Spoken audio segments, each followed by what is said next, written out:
Hey, Shalom Yahab Hashem Yahushai Barakatham to all the brothers. Shalom Yahweh Shamar Ilathab Hashem Yahushai. Shalom Yahweh Shamar Ilathab Hashem Yahushai to all the sisters. This is the ISUPK, started on 1 West 125th Street, Harlem, New York, under Commandment General Yohana.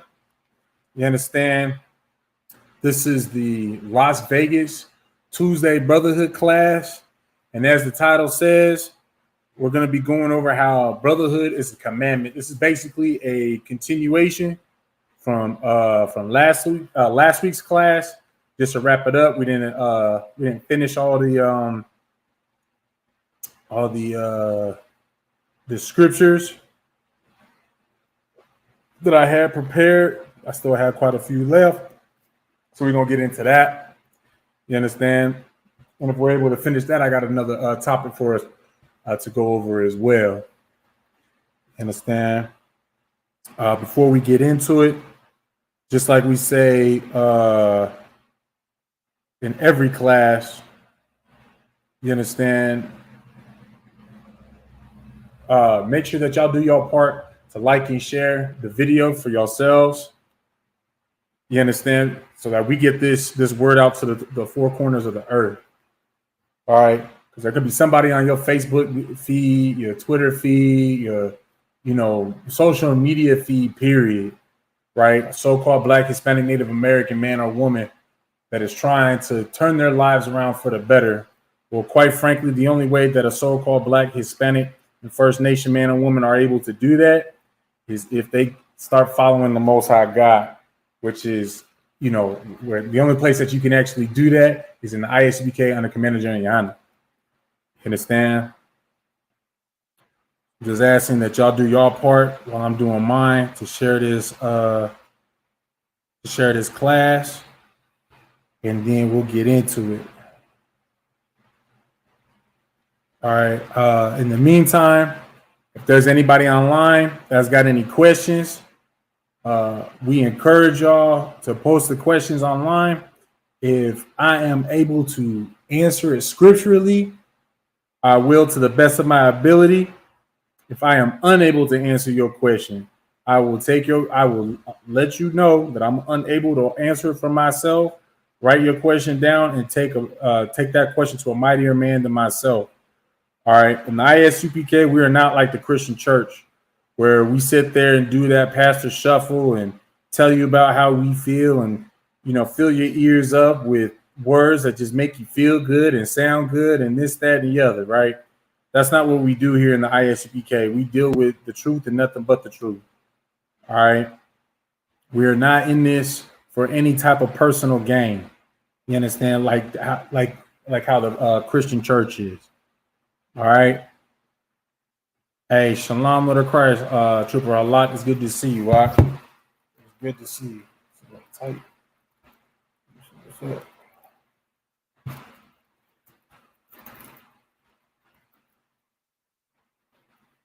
But yeah, if there's any questions, feel free to post them online.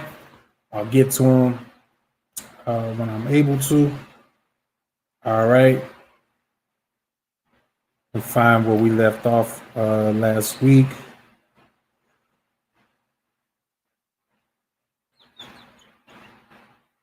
Let's see. I know we read that. I forgot to write it down because I'm a goof. Let's see here. Also give y'all some time to decide if y'all got a question or not. No, we read that. That. Let's go to John. Bear with me 1 second, y'all, Baba Kashai. And then we'll get into this.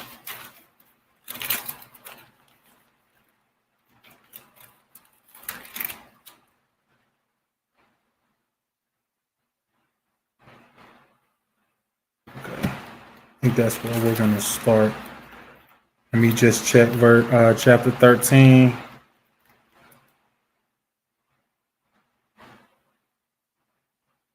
All right, you know what? This is where we'll start.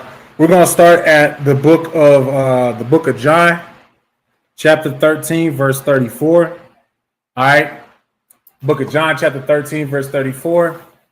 And remind you, this is written in red, which means that Yahweh Shah Mashiach, our King in the Hebrew, or Jesus Christ in the English, this is him himself speaking, which means that we need to shut the hell up and actually listen. All right. The book of John, chapter 13, verse 34. A new commandment I give unto you, that ye love one another. So first of all, Christ is letting you know, all right, look, this is the new commandment that you're getting from me, myself, all right? That ye love one another. That ye love one another, all right? As I have loved you, that ye also love one another. So now you need to think about the type of love that Yahweh Shah Mashiach in the Hebrew or Jesus Christ in the English, the type of love that he had for his people, okay? The Israelites at that time were sitting there, and you know what? And it's the same thing going on today, but so-called blacks, Hispanics, and First Nation men and women were, just brushing him off, taking advantage of his blessings, but wasn't really about following him, right? Still bash him. And mind you, in the end, what did they end up doing? They put him on the cross, right? They end up murdering Yahweh, an innocent man. Okay, that blood is basically that comes down on our hands, right? But he did that he did that sacrifice. He sacrificed himself for us. Now, why would he sacrifice himself? Because that's how much he loves his people. That's how much Yahweh Shah Mashiach is about so-called blacks, Hispanics, and First Nation men and women. You understand that he would sacrifice, he would spill his own blood for the sake of his own people, so that his own people will be able to once again be under the graces of the Most High God. You understand? Hey, Shalom, little Christ says it's good to see you. You understand? Yahweh Shah's love is that great and that vast for us. And so he's letting us know that, hey, this is the new commandment that I'm giving you, that you love each other the way that I loved you. So that also lets you know, man, be prepared. You need to have the type of brotherhood and the type of sisterhood to sacrifice your life for your brothers and sisters. It's that simple. All right. When you look at these generals, when you look at these captains, when you look at these officers that are in the ISUPK, they're doing exactly that. Now, you might be thinking, okay, how is it that they're actually sacrificing their lives? Now, mind you, not all of us have actually spilled blood just yet for one another, for our brothers and sisters and whatnot. But we damn near right there on it, because yes, they do, when we're on those street corners, they do try to attack us. You understand? Our lives are on the line when we go out there and do our camp speakings on the weekends, right? But also, you got to think, we're giving up our time, giving up our lives, like what y'all say in the world, YOLO, live your best life. Do you, right? We don't do that. A priest and prophet of the Lord doesn't do that, because we got more important things to do, such as bring our brothers and sisters that are lost in the world out of the world into the truth, so that we can start serving the Most High God again like we were supposed to. You understand? We sacrifice that, we sacrifice our Saturdays, we sacrifice our Sundays. I mean, hell, when you see a priest and prophet of the Lord, in teaching these classes, man, that priest is sacrificing his time to teach that class. You understand? That this is still a sacrifice that we make to make sure to actually rebuild our people. You understand? Because you know what, quite frankly, and I'm not saying this in a negative light, like I would really, I gotta drag myself into the car and, I'm like moping around all the way up into the classroom before I gotta start teaching. And I'm like, okay, gotta get this mopey face off of my face, and put my teaching face on, put my teaching voice on, because I don't want to do this. That's not what I'm saying. All right. But what you do got to think is I could make the choice to do something else, right? I could just be, sitting at home playing Xbox all doggone day. So I don't like PlayStation, just so y'all know. Y'all ever want to get me the new next gen consoles? I don't mess with PlayStation. Y'all give me the new Xbox. You hear me? But nah, I'm just playing. But y'all understand? And that doesn't go for just me. That goes for any of the brothers that are generals, that are captains, that are officers in the ISUPK. We sacrifice the things that we would want to do with our lives to serve, to do the will of the Most High God. You understand? And that's exactly what Yahushua Mashiach did. Because you know what? I'm sure there's plenty of things that Yahushua wanted to do for himself that would have pleased himself, but he didn't do it. A prime example, in fact, is that night before that Yahushua had the night before that Yahushua went to go die on the cross. Man, he played with the most, he prayed to the Most High God. He said, "If it is your will, pass this cup from me." Now, what did he mean by that? It's a simple fact that he didn't want to die, but he'll do it if that is the will of the Most High God. You understand? And that is part of the brotherhood that all Blacks, Hispanics, and First Nation men and women need to have when we actually look at our own people. We need to have that mindset. You understand? Xbox all the time. Hey, Shalom, Lord of Christ, good to see you. But y'all understand that? You need to have that type of brotherhood, because quite frankly, if we don't return, if we don't listen to Yahushua, if we don't do as Yahushua says and do as he does, mind you, he don't just talk the talk. He also walks, he walks his talk. So if we don't do the same just like he did, then, we're going to stay in the same condition that we've been in. Or, mind you, actually, because there are those of us that, push aside our worldly wants and desires to carry out the will of the Most High God. You understand? Quite frankly, as we're doing that will, man, everybody else is essentially, you just setting yourself up to get left behind, and that's putting it lightly. Okay, to get straight to, to keep, to put it blunt, really, man, you're gonna be part of that sword that you're gonna be part of Yahushua's sword that ends up spilling your blood when he returns. You understand? Because you just showing that you wanted to do your, you wanted to live in your worldly ways, in your sinful ways. You understand? Because to not be brotherly, to not be sisterly, you got to think that's a commandment right here. Yahushua just gave you a commandment in the book of John 13:34. You understand? You understand? A new commandment I give unto you, that ye love one another. Now I'm gonna show y'all something real. I'm gonna explain something to y'all. A little crazy, right? Y'all may not know this, right? But when you go into the book of Deuteronomy, y'all do know that the Most High God was telling Moses the same exact thing, that it was already written that we needed to love one another, to love our brothers and sisters, to love our own nation, to prefer our own over the other nations.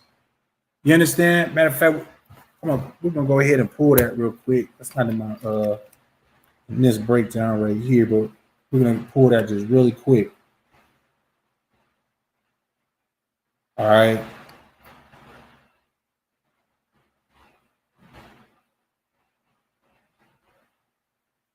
Let's see. I know it's in the book of Deuteronomy, and that's where we're gonna go. I just need the exact chapter and verse.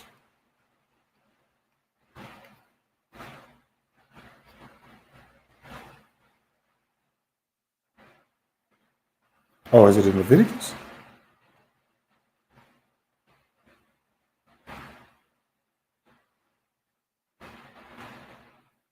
Leviticus 19 and 18. Let's see. If anybody posted anything in the comments. No. All right. Leviticus 19. Oh, 19. Right. So the book of Leviticus, now this is the Levitical law, right? The law that was given to Moses. And this is what Moses was commanded to write down by the Most High God. The book of Leviticus, chapter 19. And we're going to start at, we'll start at 17. We'll start at 17. The book of Leviticus, chapter 19, verse 17. All right. Thou shalt not hate thy brother in thine heart. Thou shalt in any wise rebuke thy brother and not suffer sin upon him. Now, mind you, it said that thou shalt not hate thy brother in thine heart. So what are you supposed to do? Well, let's see what Yahushua said. That ye love one another. Now, he took it up a notch. Yahushua took it up a notch because he was actually, Yahushua was here to show you the example of the type of love that you're even supposed to have in the first place, which is why he follows with, as I have loved you, that ye also love one another. You understand? Now, one thing to take from the old, what you read in the Torah, the things that you read that Moses had written down, that is the letter of the law, right? It's basically a reference for you to be able to go, okay, well, you know what? See right here in our documents, in our history, and our culture, this says I can do this. This says I cannot do this. This says this is how we're supposed to go about this. In other words, this is our Constitution. This is a Black, Hispanic, First Nation man and woman's manual on how we are to deal with our own and to deal with the other nations. You understand? So from the time of Moses up until Yahushua, it's been the same thing. You understand? So in the Levitical law, that is the letter of the law. That is your reference point. But Yahushua came on the scene to show you how you're actually supposed to act out the law. You understand? Or in other words, the spirit of the law. You understand? So we're able to look at Yahushua. We're able to look at Yahushua Mashiach's spirit. You know what? This is how he went about it. This is how he went about dealing with his brothers and sisters, or it's like our brothers and sisters.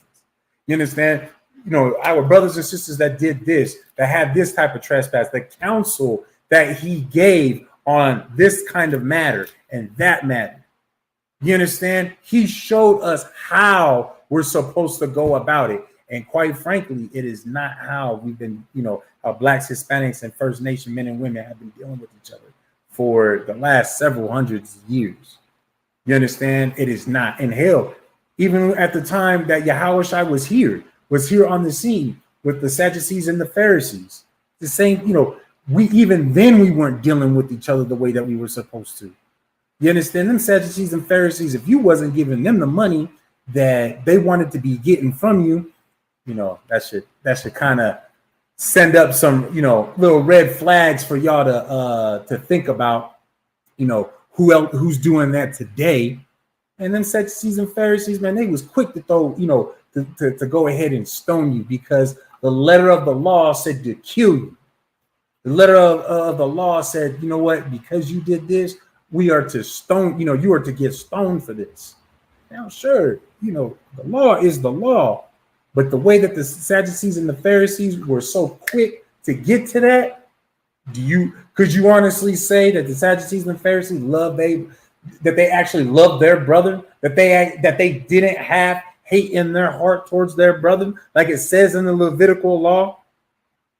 That mind you, that's what they're referencing from in the first place, is what we read right here in the book of Leviticus, chapter 19.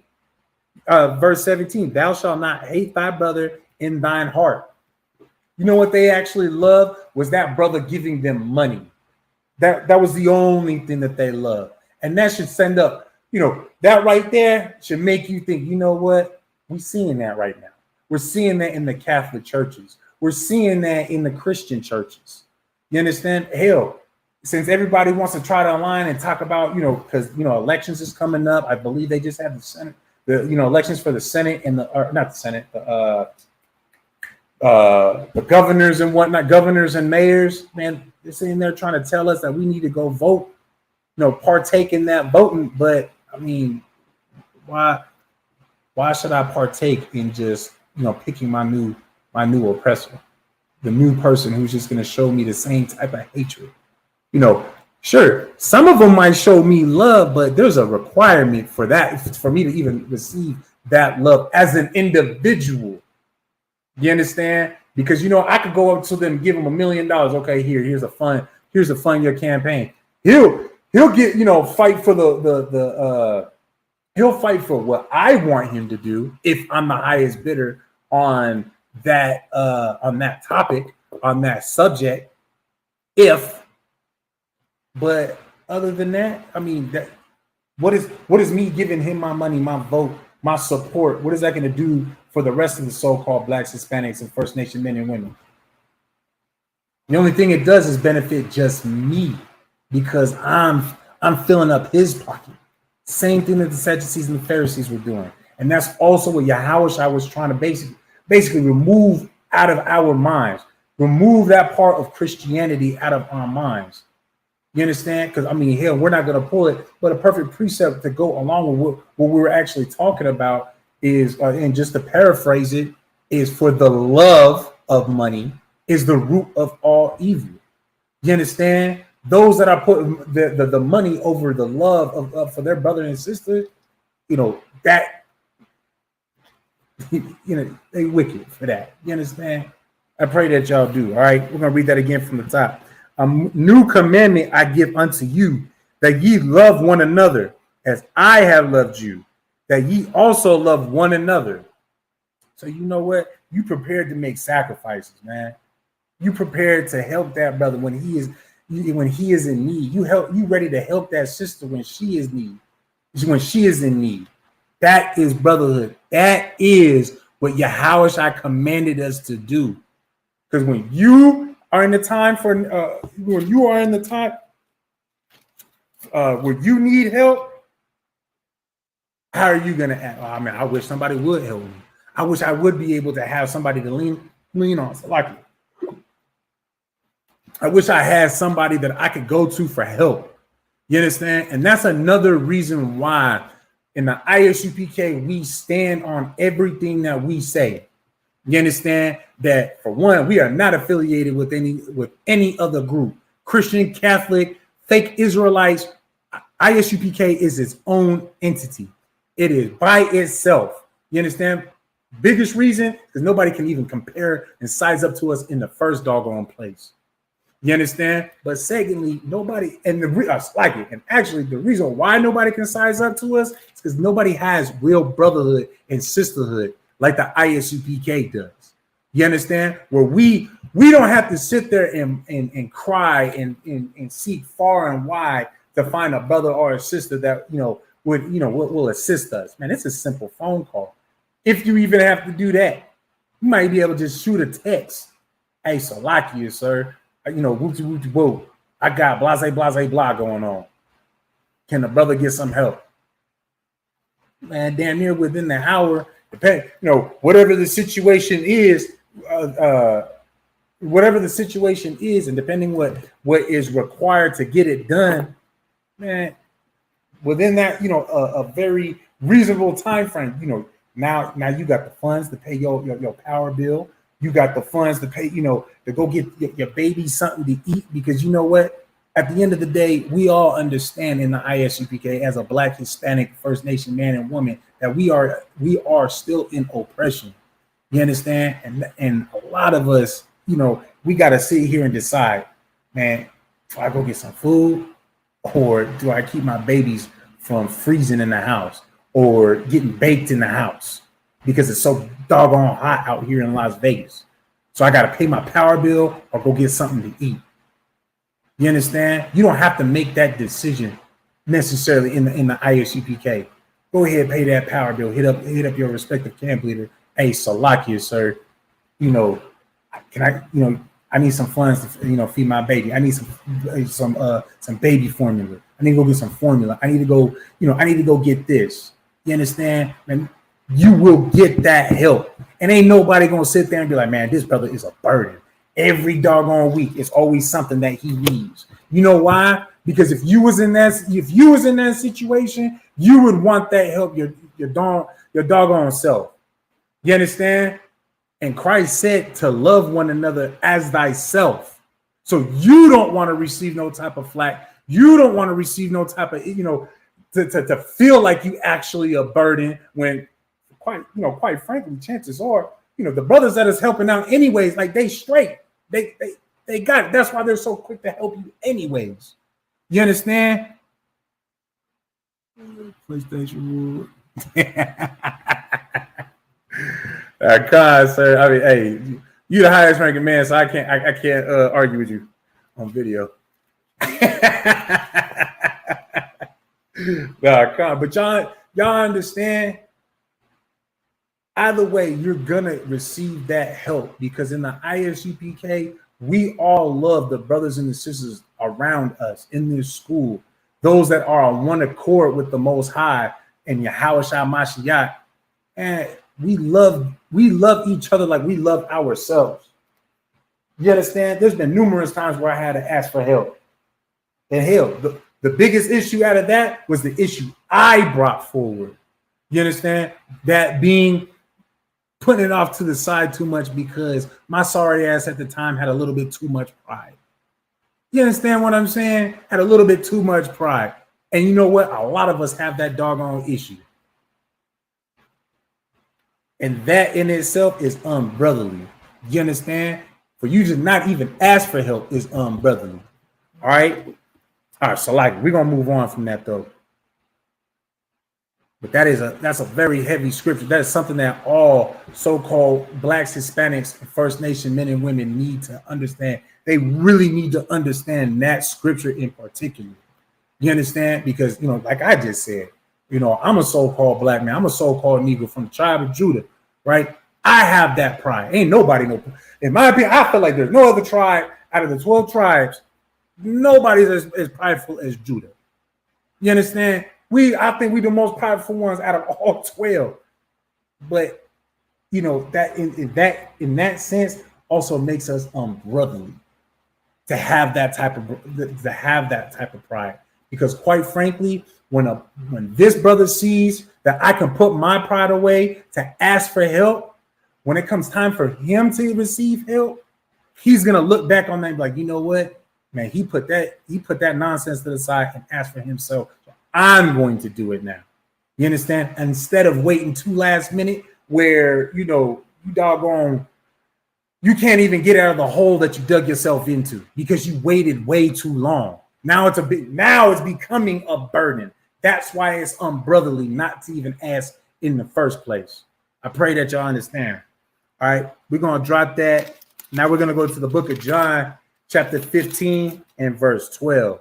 The book of John, chapter 15 and verse 12.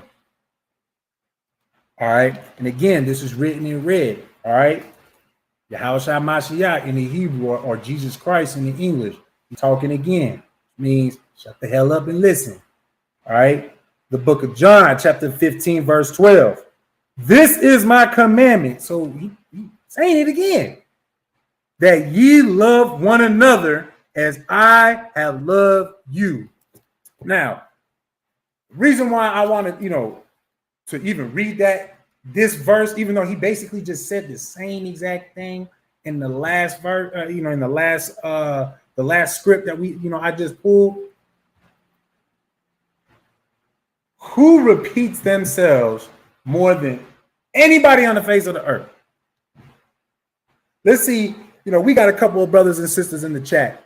Let's see who can tell me who repeats themselves more than anybody on the face of the earth. And it should be real simple. And there's a point to me even asking that question in the first doggone place.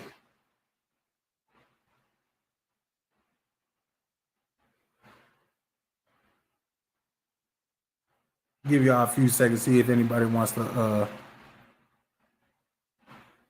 Okay, sis, it's Israel, but give me a worldly response. Give me the worldly answer.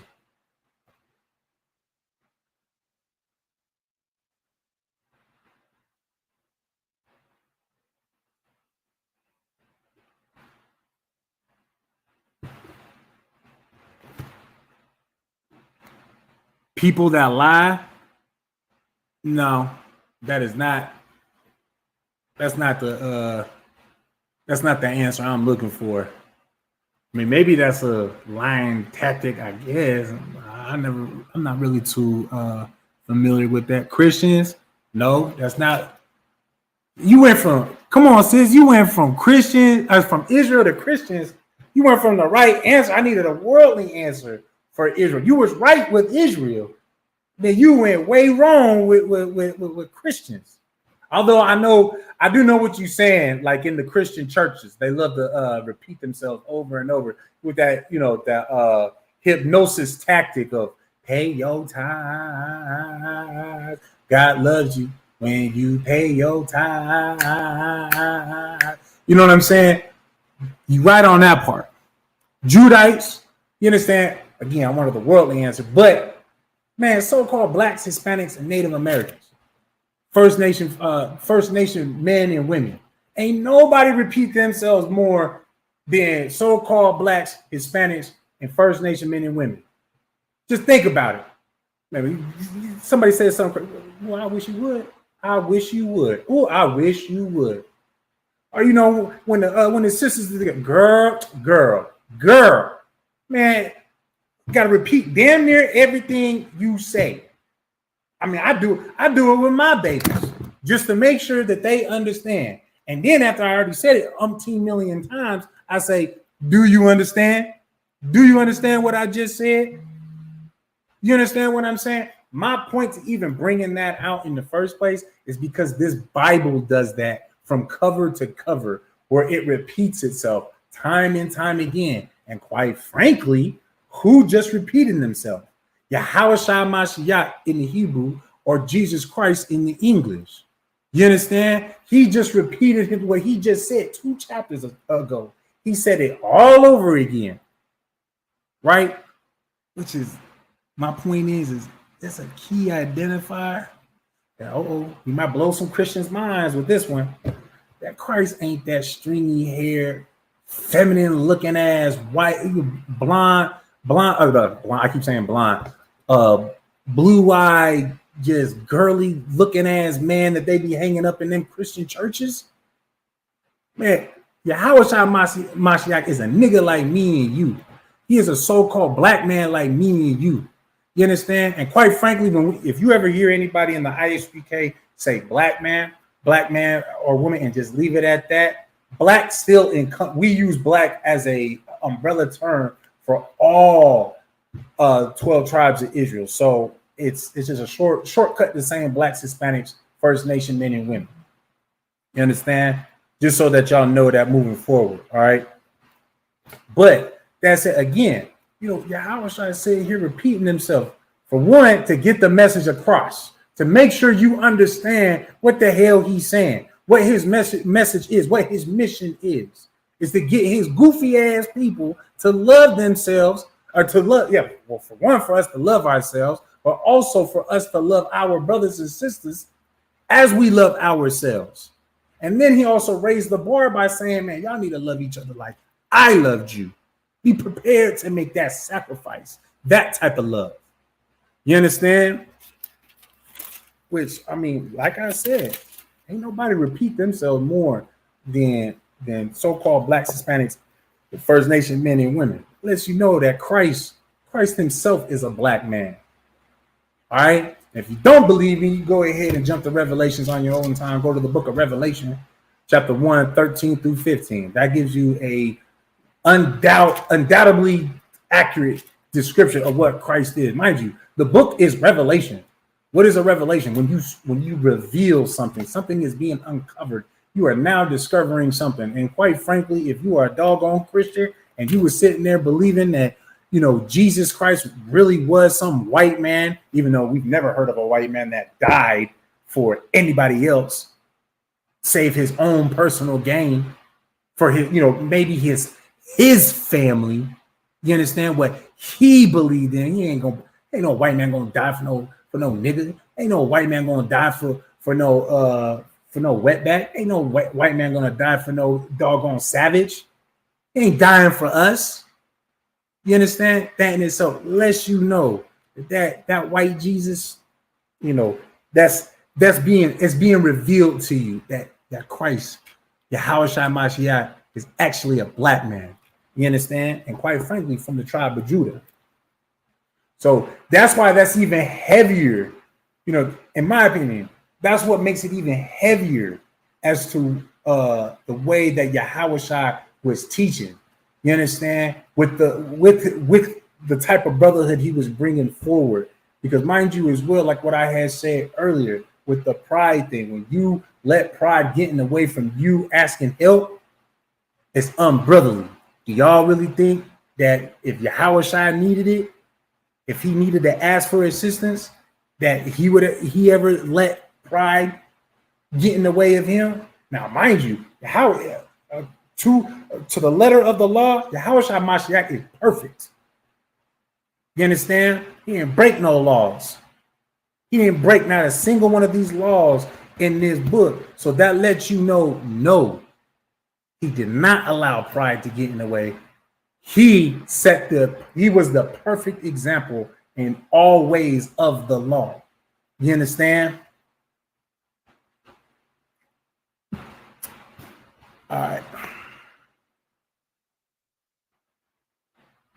All right, so now we're going to drop that one. We're going to go to the book of Psalms, chapter 55, chapter 55, and verse 20. The book of Psalms, chapter 55, and verse 20.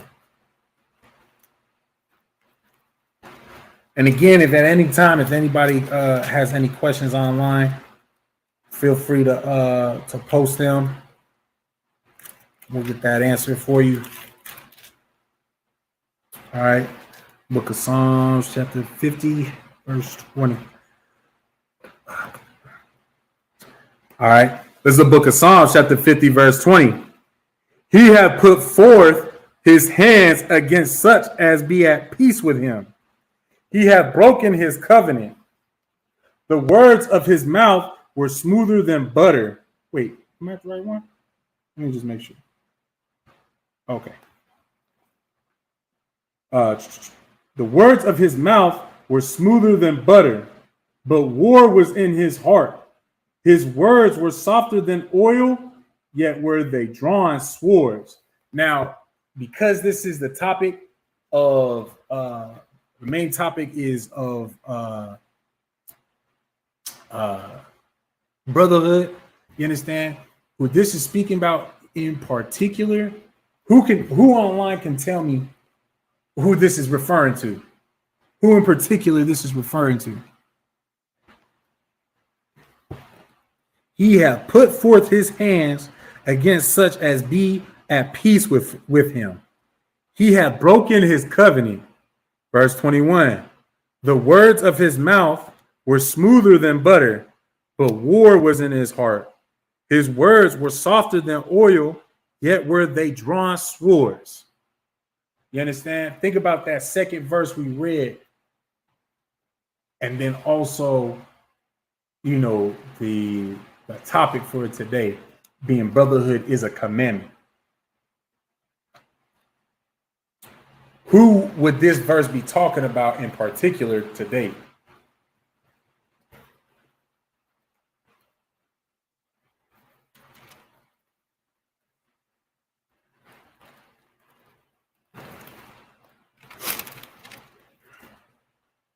Give y'all a few minutes to see if y'all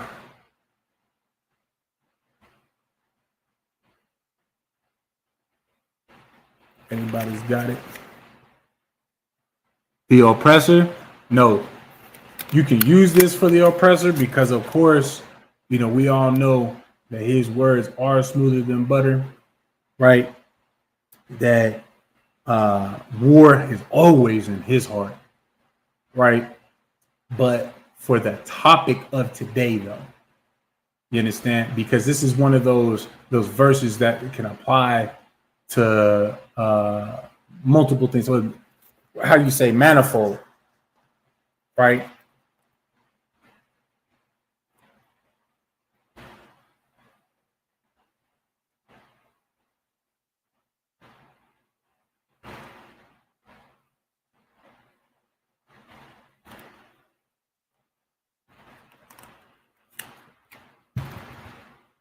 Let's see.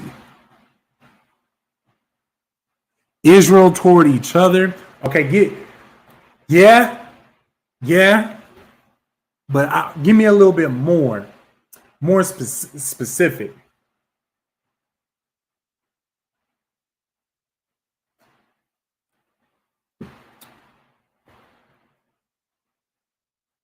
Who of our people, right, sis? Like what you said, of our people, whose words are the smooth like butter, but yet war was in his heart. Words softer than oil, yet were drawn swords. What is that war? What is those swords?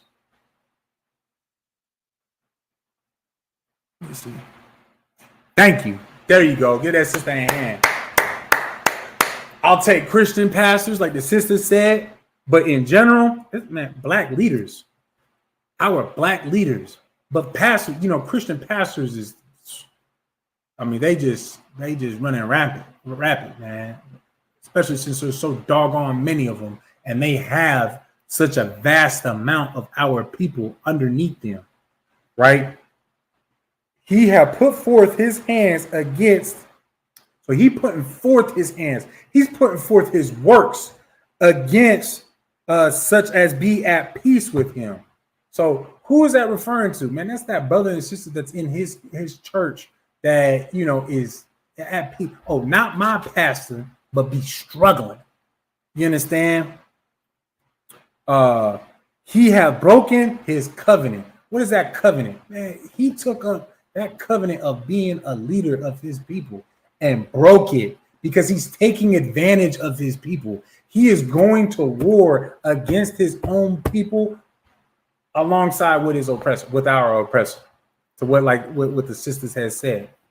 You understand? How you know that? Well, quite frankly, what do them Christian pastors damn near tell you? How, whatever you do, you could be a homosexual as long as you confess, Jesus Christ is your Lord and Savior, and he saved you in the blood of, you're saved in the blood of Jesus. You can still go to them gay bars. You can still go and, sleep with whores. You could go be a whore. You understand? You could do all the drugs that you want. You can go sell all the drugs that you want. As long as you paying me my tithes, you are more than welcome to come to my church and we can kumbaya, and I can tell you all these sweet nonsensical lies about the things you are doing will be forgiven. In other words, he took up the mantle. These pastors are taking up the mantle of being a leader for our people, but not leading them. You understand? Leading them to their death if there's any type of leadership that's actually being conducted. You understand? We're just being led into a slaughterhouse. You understand? Because mind you as well, those things that are allowed to happen in a Christian church, those things that are allowed to happen, those things will get you killed. The Most High God will kill you for those things. And that said, the Most High God is gonna, he's gonna have his time with them pastors, with our black leadership that have been failing us, that have that lack of brotherhood. You understand? That, hey, their love of the oppressor, their love of money is more important than what Christ actually said, even though that they love to quote what Christ said. Mind you, I'm pretty sure, them pastors love to pull some, John 13:34 and John 15:12, tell you that you need to love one another like you love yourself. Oh, they'll tell you that real doggone quick. But do they do it? Do they even love their brother? Do they even love their sisters? Do they even love their own people? I'm going to go ahead and answer the question right now. No, they do not. You understand? And it's always his church. It's never the Most High. Yeah, God. I mean, you know what? I'm gonna keep it a buck, sis. Not too familiar with that comment. She said, and it's always his church, not the Most High's. I mean, that makes sense to me. What you actually saying? I'm just not too familiar with people actually saying that, because I mean, I'm not, to keep it a stack with y'all, I'm not too familiar with Christian churches, to keep it a buck with y'all. All right. I know enough that, you know, to teach a class, especially with the nonsense that, you know, Officer Shabal, Officer Bakar, myself, and Trooper Tazawar have seen for ourselves, you know, trying to just have an open dialogue with these, you know, doggone Christian pastors and how they conduct themselves. You understand? And then, of course, you know, little snippets of what you see on social media, you know, with how the Christian pastors conduct themselves, right? All right. So we're going to go ahead and we're going to drop that. As long as there's no questions, I'm going to drop that. Okay.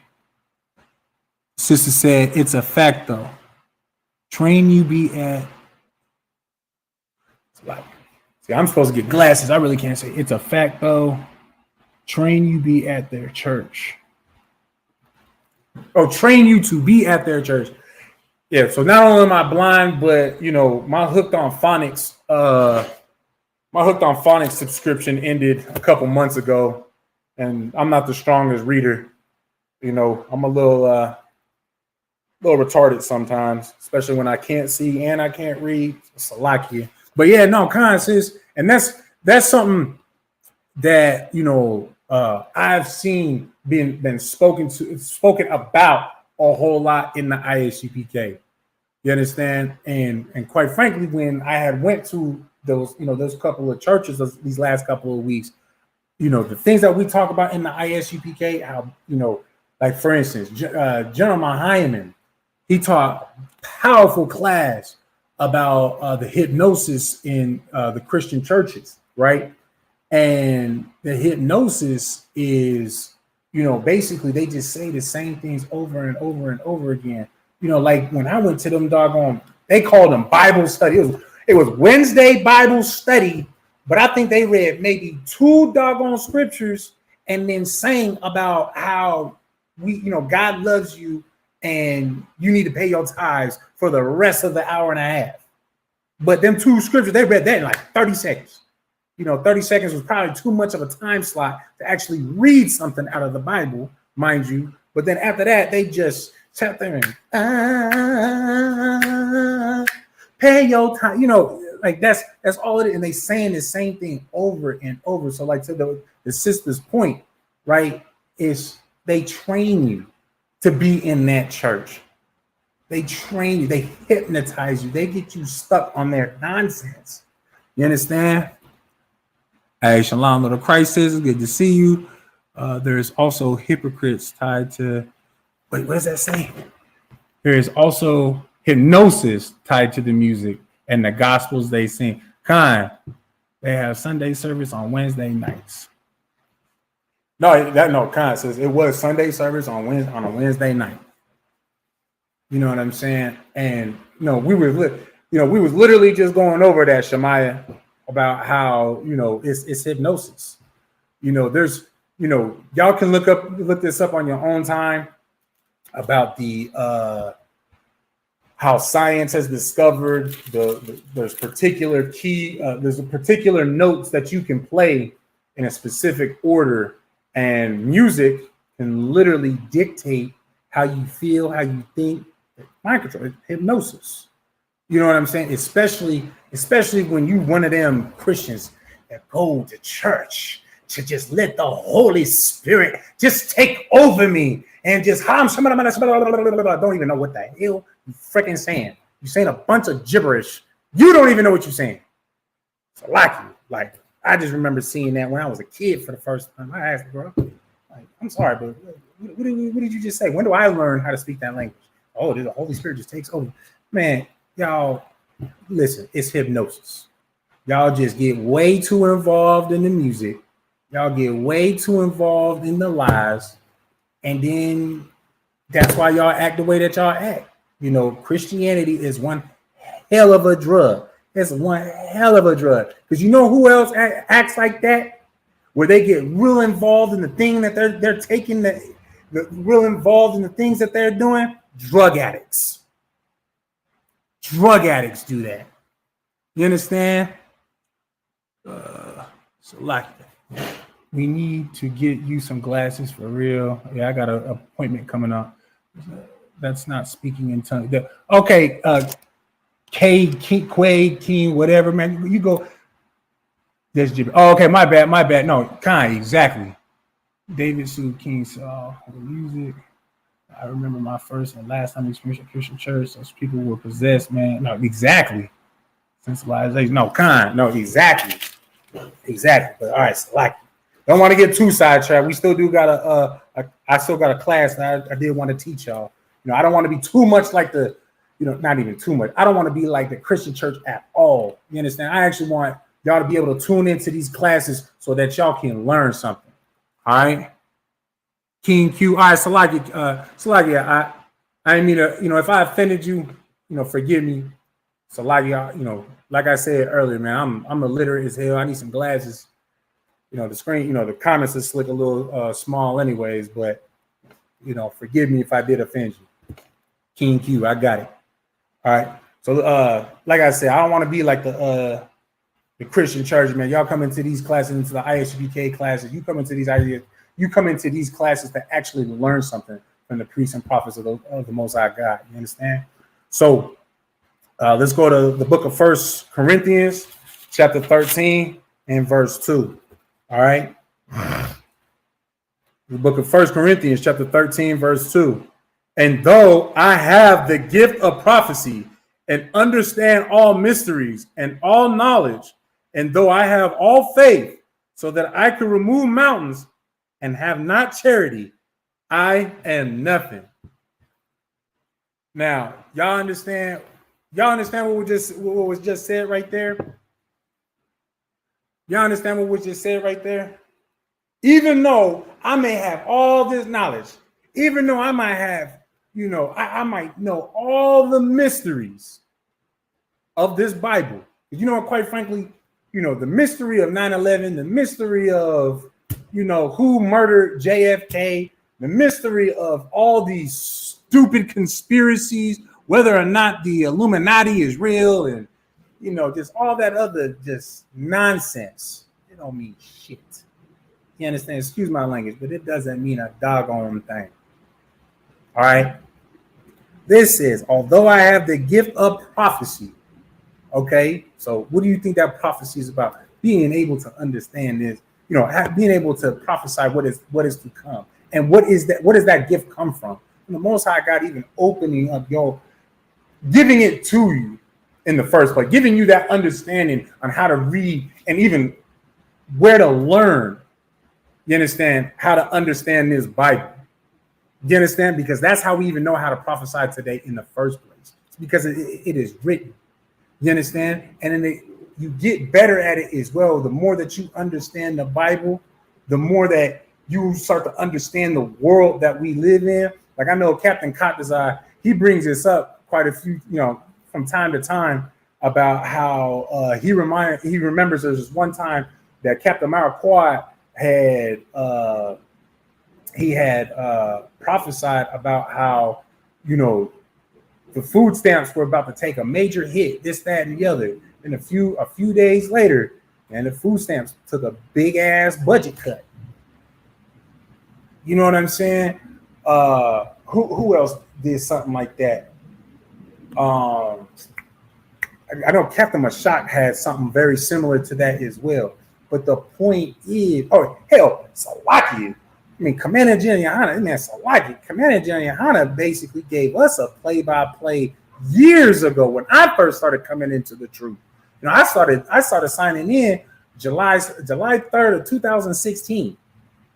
You understand? And he was giving us a play-by-play of what was going to transpire with Africa, with Russia, with China, the whole shebang, and was giving us a play-by-play on why the pieces were going to move that way. He literally prophesied those things. You understand? He's got Manager Hannah got that gift of prophecy. You understand? And understand all mysteries. Again, there's the only mysteries that even matter. It's the mysteries of the Bible. You understand? And all knowledge. And though I have all faith, so that I can remove mountains. So you got everything that, hey, basically you got all the equipment. You got all the blessings. You just got all the equipment that you need to be, a mighty man in this truth, a mighty man on this earth, something great and powerful. Something that, your name will be talked about all throughout the earth, especially and particularly in the ISUPK, all throughout the midst of your people. Your name is in people's ears. You understand? Because of how powerful of a brother you could be, right? Because of all that you have. But then he says, and have not charity, I am nothing. So you have all those things, but you ain't got charity. And because you missing charity, man, you ain't shit. You ain't got nothing. You are nothing. You understand? Now, why is that so important? Who can tell me why that is so important with, coincided with what today's class is, what today's subject is? Let's see if y'all been paying attention.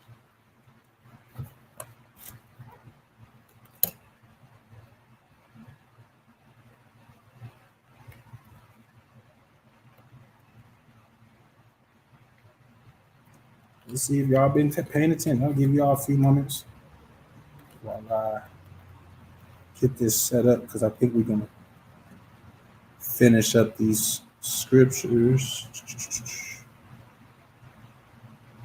Oh, you know what?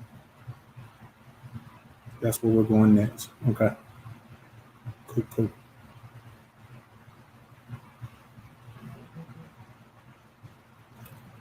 All right. Nobody wants to take a stab at it. I'm not seeing no responses. I'll give y'all a few more seconds.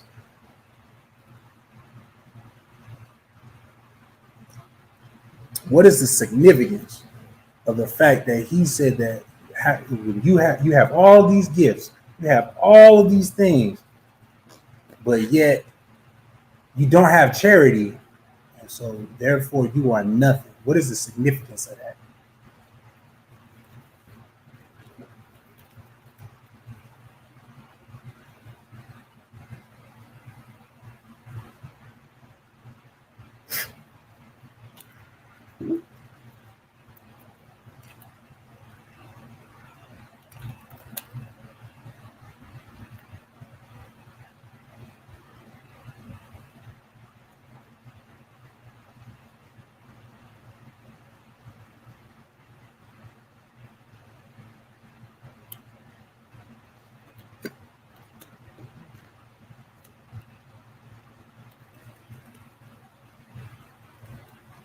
All right, no sweat. Oh, we got one. There is no gain from having the knowledge. No, that is not what I'm looking for. Because there is plenty of gain from having that knowledge. You're able to pass that knowledge on to your people. You're able to build your nation off that knowledge. You understand? You can prevent your people and yourself from repeating mistakes. Hell, like I said, building your nation. That's pretty self-explanatory. There is no gain for, okay. Don't keep his commandments. No. So the answer that I'm looking for is the fact that if you are not willing to give, have that charitable spirit to give to those in need, and those in need, the only people that are actually in need on the face of this earth are so-called Blacks, Hispanics, and First Nation men and women. Okay. If you're not willing to give to them, give at least some of your time just to pass out some flyers, just to doggone talk to a brother, just to, be a part of a clothing drive so that they can have some fresh clothes on their back for the first time in God knows how long. Or to be a part of a food drive so that they can actually have a nice meal that's not coming out of a dumpster for the first time in Lord knows how long. You understand? If you cannot be charitable in any way to your people, you are nothing. Let me say that one more time. If you lack the ability to be charitable unto your own people, you are nothing. You're useless. You know why? Because then that just makes you a weak link. I would much rather take a brother that has absolutely nothing. Has no finances, there's nothing at all. But anytime that you ask him if he is able to help, he's going to help. He will be there. Might need a ride to get there, but he's going to be there. I would much rather have that brother fighting by my side than some brother that has everything in the world, knows everything, got money straight, great job, 401k, the whole shebang, but ain't willing to give nothing up, ain't willing to give me nothing because you know what? Or not give me nothing, but just is unable to be charitable. You understand? I would rather take the brother that has nothing, that is charitable, simply just because, you know what? When shit hits the fan, that brother that has nothing but his charity, I know he's going to stay by my side. That other brother that has no charity, man, what's going to be in his mind is, oh man, if I get too far caught up in this, I'm going to lose my stuff. I might get hurt. I might, something might go wrong his way. You understand? He's worried about himself. When a person does not have does not have a charitable spirit about them, it's because they're only worried about themselves. They're selfish. That's why they are nothing. You understand?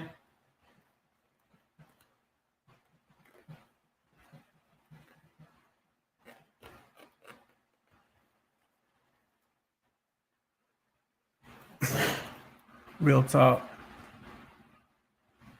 Hey, Shalom, Lord of Christ, Officer Not Designed. It's good to see you, sir. But y'all understand, and quite frankly, you know what? Hell, Officer Not Designed, man, he was part of my graduating class for Hebrew Academy. He knows what it is. He knows what time it is. You don't want to be by somebody that is not willing to give you the shirt off their back, who is not prepared to sacrifice any part of their life, whether it's whether they got to give up a dry, just some dry clothes to you that they was prepared to wear tomorrow, but since you cold and wet, they're going to give it to you. If a brother ain't prepared to do that, to have that type of brotherhood, and in my opinion, that's something small. That's something that is something small in my opinion. You understand? Because there's a whole grander list of things that we need to be doing as far as the act of brotherhood. You understand? But something like that is small. And if you're not able to, be prepared to give your brother some clothes that you're able to give him so that he's not cold and wet no more, man, you useless. You ain't, like we all say, you ain't shit. And that's really meaning it. That's not out of no type of pettiness. That's, real is real. You understand? Because who are you to stand by me when shit hits the fan for you? I'm supposed to give you my clean clothes, my dry clothes. Well, you wouldn't even do it for me. Now, I still might do it. I'll still give you them clothes, but I'll know when the time comes and when shit hits the fan, not even think twice about you. Aside from after everything is said and done, okay, is that brother all right? Can we get a head count? Can we get accountability? Is his brother still breathing? You understand? I pray that you do, because quite frankly, who actually is something, who means something, it's them brothers that is ready to lay their life on the line for their people, to lay their life on the line for that brother that is to the left and to their right. You understand? Put their life on the line for that sister that is in dire need. You understand? That knows nothing but just hate in her life because of how she's been treated all her life since she was a little girl. You understand? That brother that's ready to, that's ready to put his life on the line to protect her. That's who matters, because he's got a charitable spirit. You understand? And mind you, that charitable spirit lets you know that brother has got his nation in mind. He's got his king in mind. He knows that we need to walk foot for foot, step for step, just like our king did, so that we can actually rebuild our people. You understand? All right.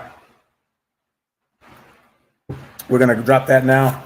Now we're going to go to the book of 1 John, chapter 5, verse 3. The book of 1 John, chapter 5, and verse 3.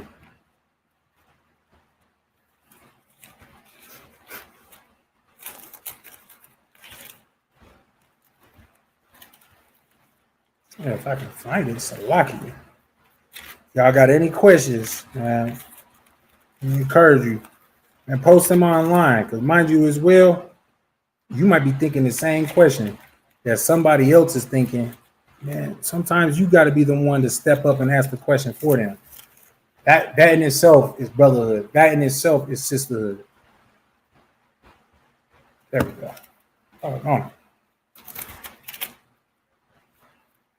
All right.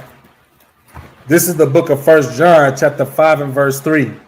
For this is the love of God. This is the love of God.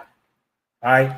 This right here is, I believe, one of the biggest Christian killer verses that you can use to just, you kill a Christian, you murder him.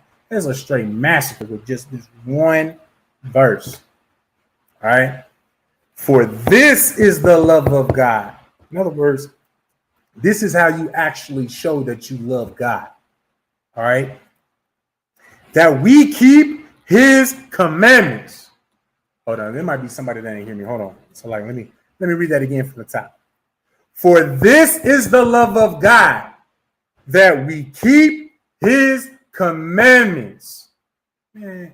So, in other words, when you hear these Christians talk about, oh yeah, I love my God, I love Jesus, I love God, just honestly looking and sounding stupid, because you know goddamn well they're not, that we keep his commandments. They're not keeping his commandments. So they just looking foolish.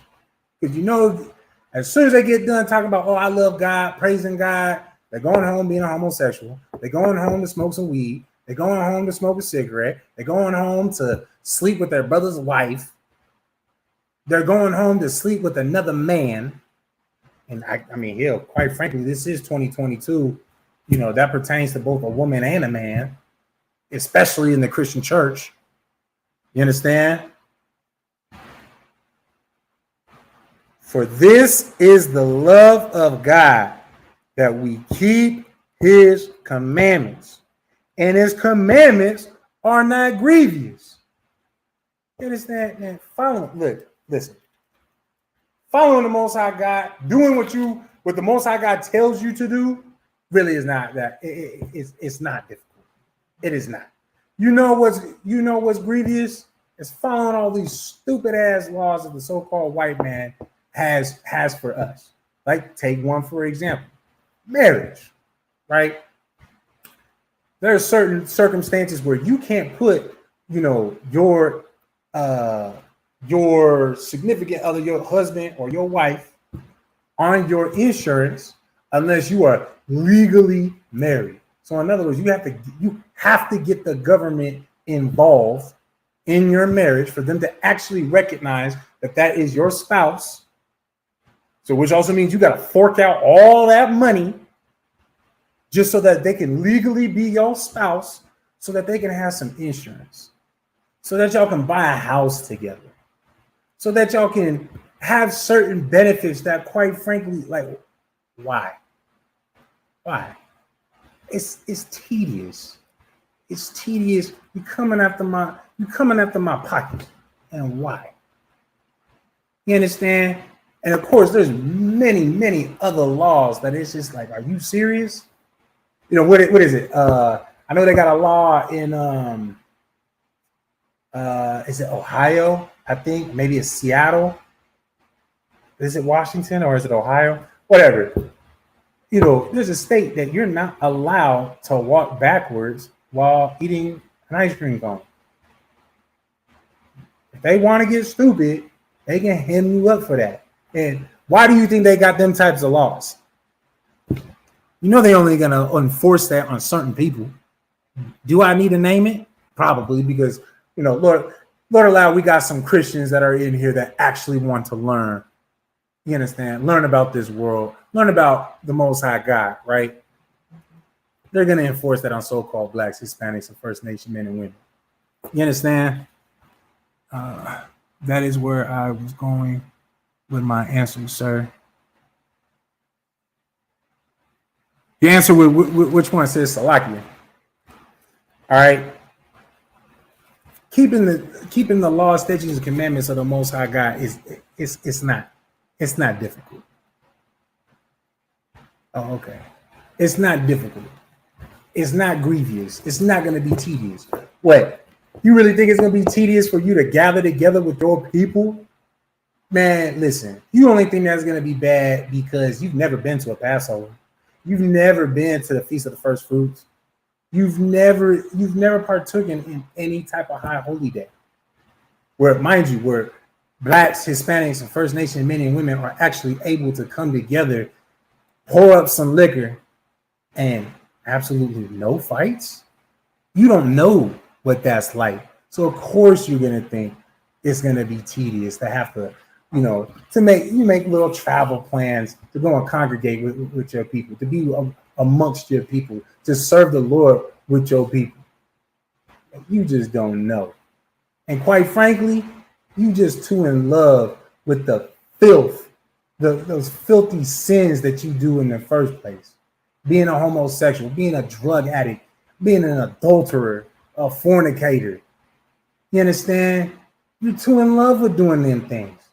Too in love with being a murderer. You understand? That's why it seems difficult to you. About charity? Okay, con, sis. So like you. All right. All right, we're going to drop that. Now we're going to go to the book of 1 John, chapter 2 and verse 10. Book of 1 John, chapter 2 and verse 10.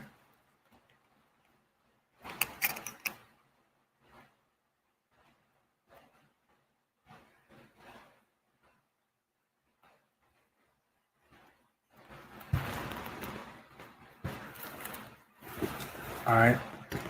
Oh, man.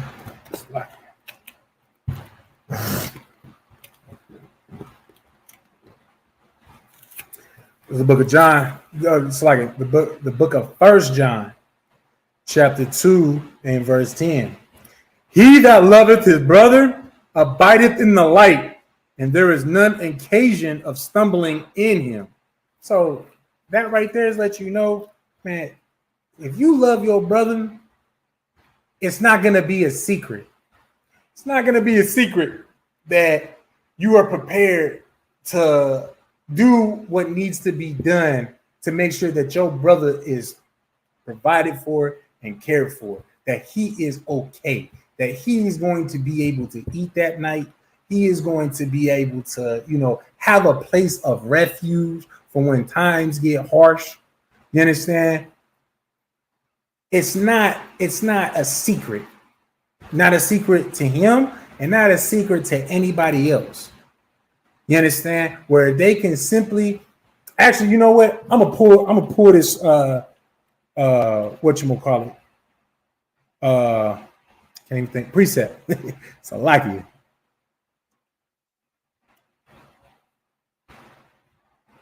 We'll pull this precept real quick for you. Oh,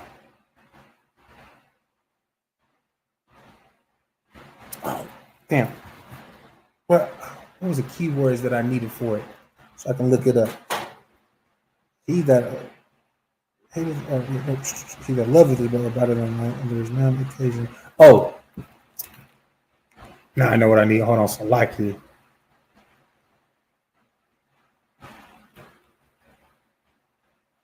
John 13 and 35. Is that it? Let's see. John 13 and 35. All right. So this is the book of John, chapter 13, verse 35. This is I think this is a perfect precept for what we just read in 1 John 2 and 10. All right. This is John chapter 13, verse 35. This is Yahushua reading again, or speaking again. All right. By this shall all men know that ye are my disciples, if ye have love one to another. All right. People are going to know that you are actually a follower of Yahushua Mashiach in the Hebrew, or Jesus Christ in the English, if you simply just have love for your brother. And it's something that can be seen. So again, it's not something you do in secret. Like, frankly, if you're doing it in secret, like somebody, listen, you're doing something wrong. All right. I have a question on topic. What can and cannot be done on the Sabbath? All right. What's that brother name? George Sanders. I don't know if you're a brother actually, but George Sanders.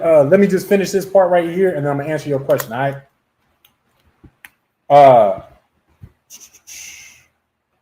So again, it's not something that you do in secret. Everybody's going to actually know that. Matter of fact, let me take that back.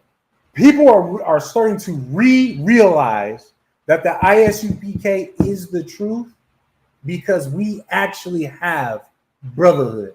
We actually love our people. We actually love one another. You understand? People don't look at us and just look at us like, oh, damn, I'm just looking at you and I can see from what, all right, Slaggy.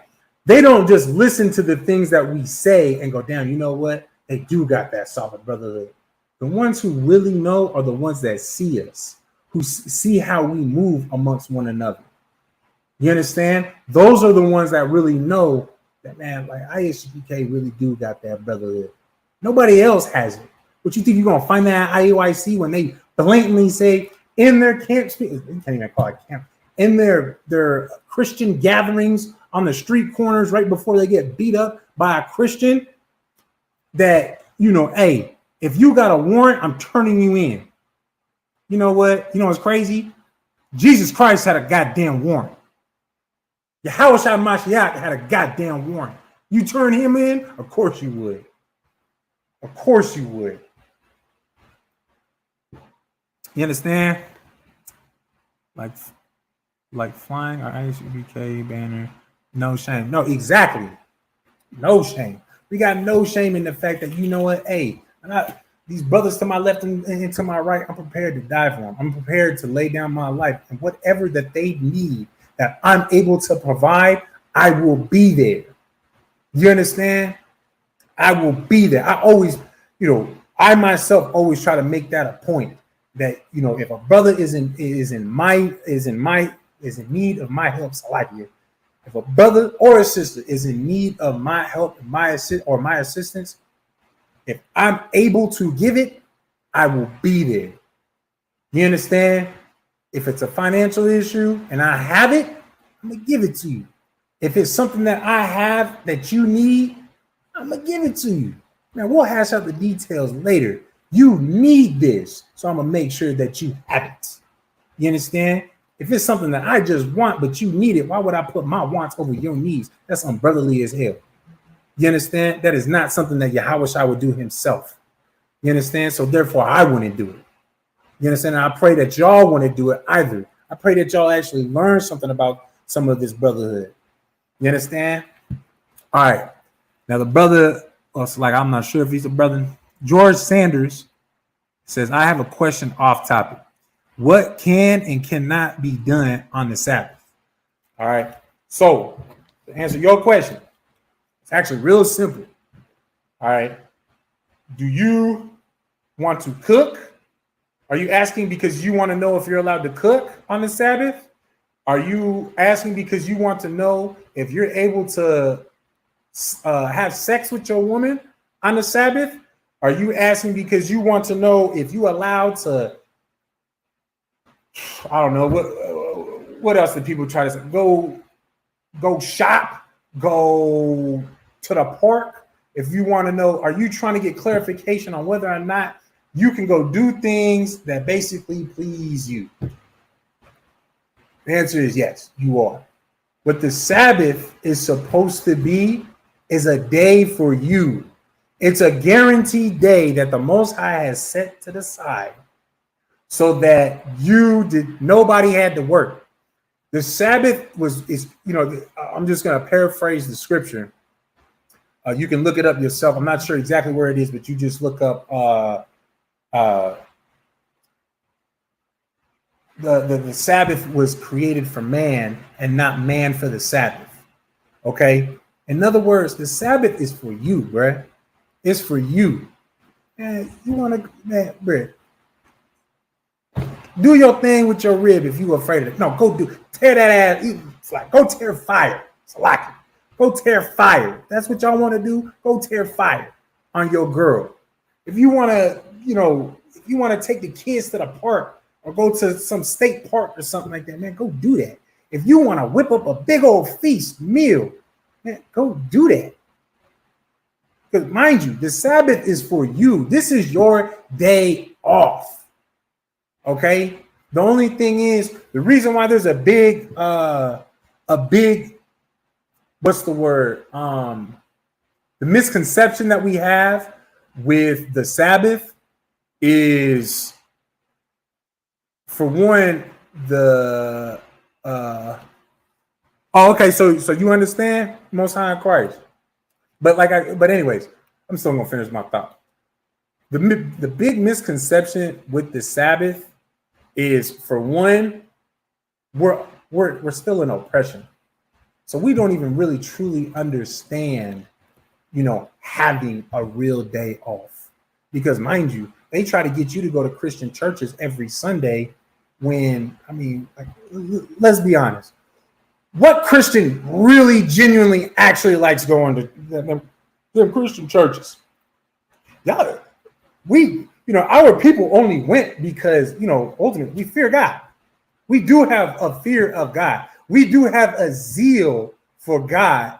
It's just we have a lack of knowledge of God. You understand? Because the oppressor taught us in the Bible. Now that's exactly it right there, sis. That's really, that's where the big misconception even really starts in the first place. Because our oppressor taught us our Bible. Oh, that's crazy. Hey, if y'all know anybody that does Bible repairs, man, y'all let me know. Message me on that messenger thing on Facebook. Harak Yahweh. I would like to get this. This is my first Bible I ever had, especially in the truth. Damn thing is seen some miles. But anyways, man, it's seen miles. It's seen countries, states. It's been all over the place. I like it. But like what the sister said, our oppressor is telling us. Mind you, Sunday. You can look at the calendar. You look at your calendar. The first day of the week is Sunday on all your calendars. They're basically showing you, putting it in your face to let you know, hey, Saturday is the 7th day. But yet y'all still go to Sunday worship thinking that Sunday is the Sabbath, thinking that Sunday is the 7th day. That don't even make no doggone sense. Makes no, absolutely no sense. Okay. And then, of course, again, going right back to the fact that we are in oppression. So we don't know what it's like to have a genuine day off. God damn it, they won't even give you one. That's why you can get called into work on your Saturday, on your Sunday. They can still call you into work, and you better get your ass in there, or else they're gonna fire you when it makes no sense. Because I believe when I signed this little contract and whatnot to take this job, it did not say that I am guaranteed only, 6 days to work. I guess that's part of my problem why I be in and out of jobs my damn self, because I'll be telling them, I ain't doing this. It's me. I'm off today. You lucky I even answer the phone. Don't call me with this nonsense. It's lucky. But, like I said, that's why I be losing my jobs. It's lucky. All right. So, George, you said you understood. So Most High in Christ, glad that I was able to answer your question. If you got any more questions on that, feel free to type it up in the chat, man. Whether it's on that or anything in general, and that goes for everybody in the class. You understand? And ISUPK, man, we encourage questions. You understand? We are here as priests and prophets of the Lord. We are here to edify our people, not to. Oh, you got a question? Well, make sure you sing, man. Make sure you pray. Make sure you pay your tithes, man. That's not what we're doing. We're not the Christian church. You understand? We're not here to sing a song. We're not here to sit here and dance. This is not entertainment hour. You understand? We are here to edify our people. You understand? Because clearly the Christian church has failed George Sanders, because he had to ask that question in the first place. If the Christian church was actually, or the Catholic churches, Christian in the Catholic churches was actually doing their jobs, he would know this already. You understand? All of us would know that answer, but they are failing us. They're not teaching us the Bible. You understand? All right, we're going to drop that now. We are going to go to the book of Isaiah, chapter 9 and verse 18. The book of Isaiah, chapter 9 and verse 18. Right? 18 or 19? Yeah, 18. And again, y'all got questions, man. Put them in the chat.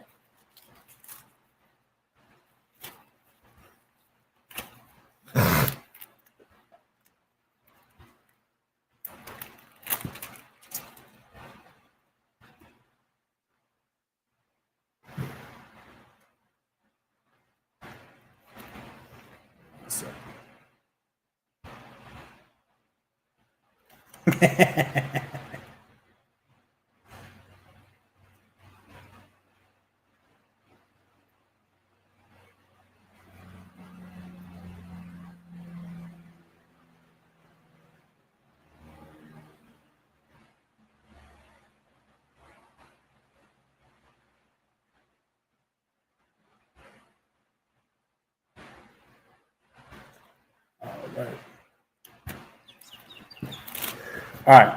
So this is the book of Isaiah, chapter 9 and verse 18. All right. For wickedness burneth as the fire. It shall devour the briars and thorns, and shall kindle in the thickets of the forest.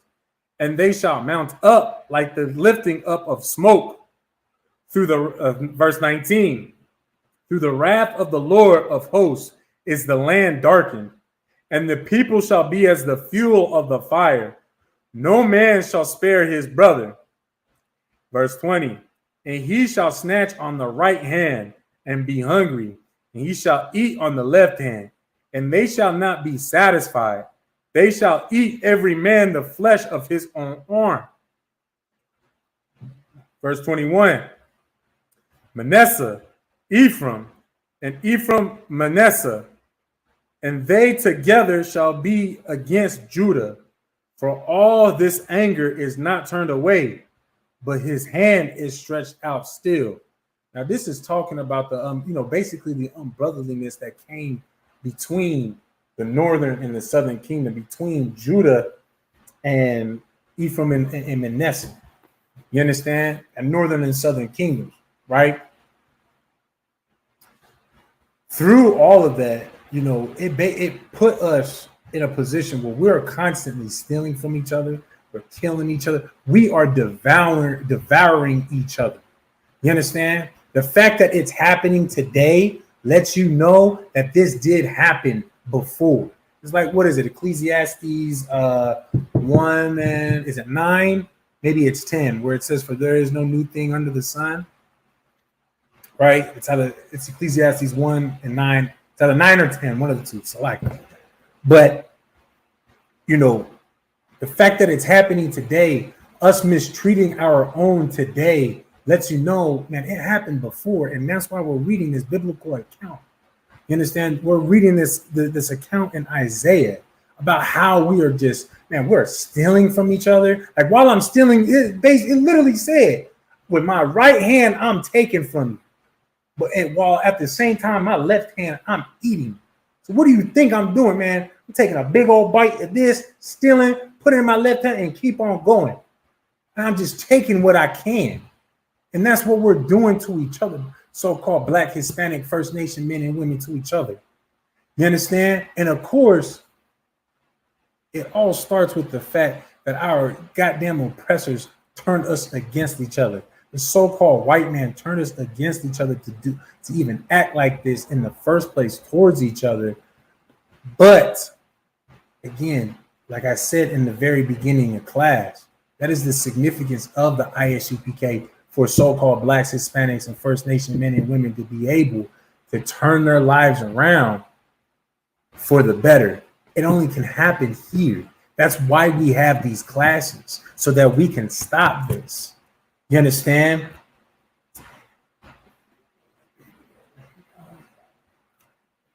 You understand what I'm saying? So that we can stop,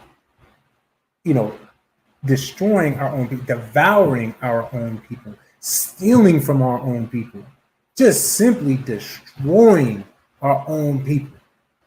You understand? That the ISUPK under commanding General Yohana, that is our sole mission, is to stop us from hating our own so that we can start loving our own and building our own.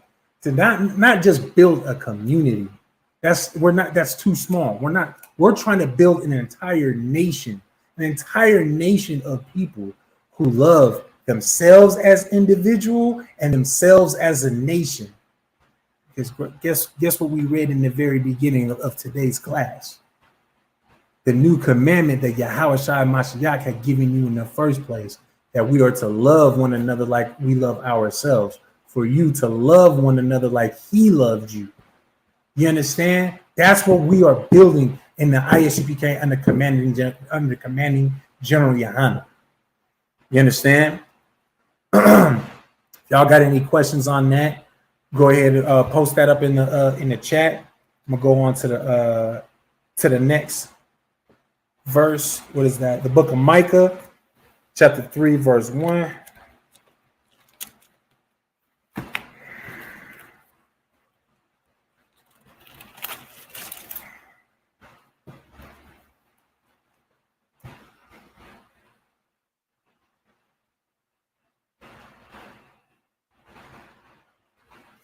All right. It's a 3 or 1.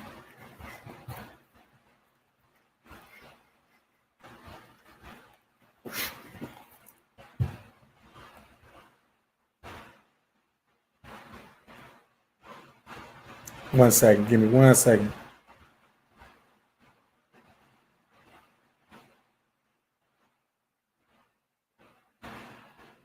So I want to see.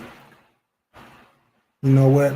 We might just end up just reading that whole chapter. It's not too long of a chapter. We'll just kind of break that down. All right. Oh no, that's the problem. I'm in the wrong doggone book. Salakia, y'all. Salakia. I was a Jonah. All right, here we go. I was wondering why that didn't make sense.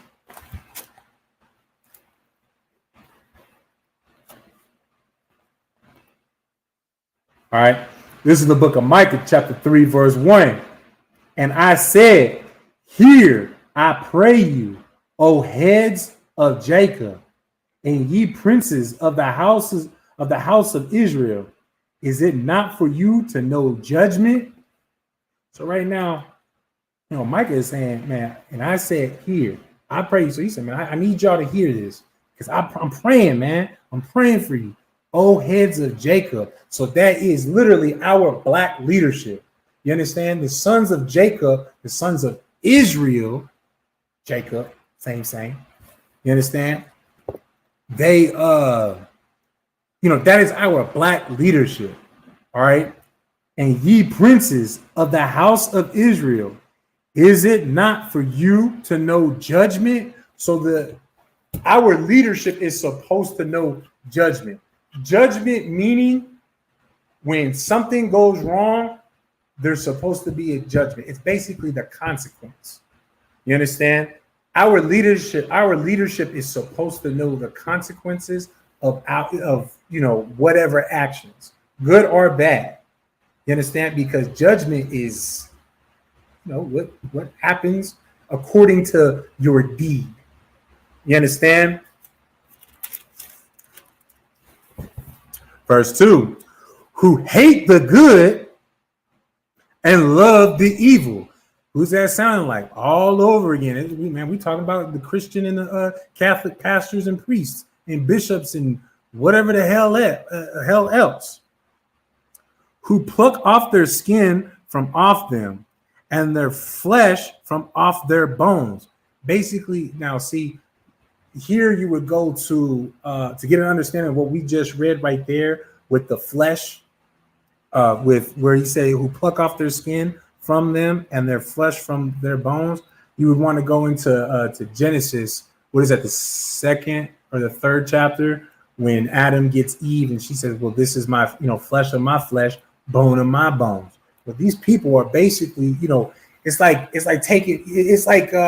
calling damn, what's that brother name? Samuel L. Jackson played, what's his character's name in Django? Samuel L. Jackson played him. But that's a perfect example where, this is a brother looking at Django, these the same people, but he real quick to sell out his own as if he ain't a nigga him damn self. You understand? He's loyal to the wrong side, which that in itself is evil. It's like it. Which that in itself is evil. How do you know that is? I mean, hell, look at what we just read at the top of this verse. Who hate the good and love the evil. If Christ himself was saying in what we read in, what was that in Matthew, like in John 13:34, and also in John 15:12, that we are to love one another as we love ourselves, anything opposite of that is evil. Because anything opposite of that is unbrotherly. It's unsisterly. You understand? And how do you know that it's unbrotherly? How do you know it's unsisterly? God damn it, we went over it in the book of Leviticus, chapter 19, verse 17. We're not supposed to hate our brother. We're not supposed to hate our sister in no means. You understand? But yeah, that flesh of my flesh, bone of my bone. Basically, use that to help explain what was just said in that last part. You understand? Because the leaders are hating their own. They're so in love with evil that they hate their own. Like, take for example, all of the churches that we went to, right? We talked to the black pastors, but they weren't like the main pastor of the church, right? Of each of those churches. The main pastor of those churches was a so-called white man, right? I guess you would call it a sub-pastor or, masses minions. I don't know what you would call it, but it sure as hell fits the bill. But anyways, they were brothers, okay? When we tried to talk to them, they literally sounded like old boy off of Django. No, Massa ain't playing that. Massa ain't going for that. Massa ain't gonna want that. You understand? Massa don't want you to come up in his and talk the truths in his house. You hear?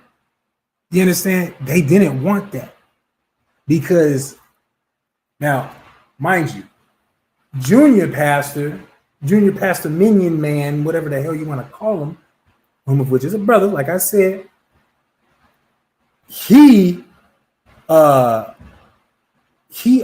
knew. All right. He already knew what we were about, but also he wanted to protect the interests of his master because of the fact that he ripped off his skin, ripped off that flesh, you understand, to be like him. He's trying to be like his master, you understand, because he puts his master over us. He puts our oppressor over us, over his own. You understand? Well, hell, we couldn't even go to him and basically bring this scripture to him. He really didn't want to hear. Neither of them wanted to hear us out at all. It was too much truth. Oh no, there's too much medicine. It's too bitter. That's what he acted like.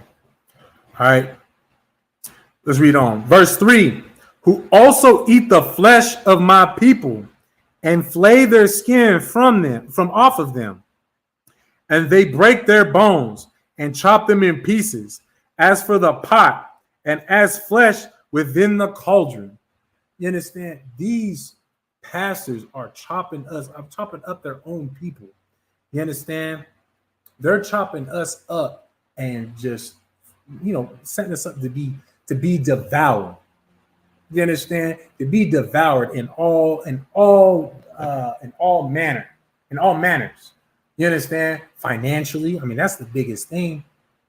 You understand? I mean, you can literally look at it and how somebody can sit there and pay all those tithes, be so invested in this church, they're investing, paying all those tithes, and as week goes by, months go by, years go by, you see them losing weight. Of course, because America is so damn disgusting, they think, oh, good for you, you losing weight. But then they get to a point where they look like they got a whole ass tapeworm in them. But that's just because they're being stolen from. You understand? That black pastor is against him. That black pastor is against her. You understand? 1 second. Okay, now y'all got to think what happens after that. If our leadership is turning their faces away from those that they are leading, from those that are following them, what do you think naturally what the people, what are the people going to do themselves? They're going to follow after their leadership and turn against their own. You understand? This lets you know in itself altogether that there is no brotherhood in Christianity. There is no brother in Catholicism. There is no brotherhood anywhere else on the face of the earth except for in the ISUPK under Commandment. You understand? Nobody loves so-called blacks, Hispanics, and First Nation men and women more than the Most High God in Christ and the ISUPK. You understand? Nobody else is going to look out for our own except for our own. And quite frankly, the only ones that even consider their own, well, you know where we're at. We're in the ISUPK. You understand? With that, I'm going to close it out. You understand? Make sure that y'all tune in on our Facebook, ISUPK Las Vegas. Make sure you hit the the thumbs up on the page so you can like and follow our page. Also go on to our YouTube, ISUPK Nevada. Make sure you hit that subscribe button and the little bell sign so that y'all don't miss any notifications, any classes that we come across. And we do all sorts of things like between podcasts, interviews, of course, as y'all see, classes. You understand? So you just don't miss any of the news or the information that we have to put out. You understand? So with that, class dismissed.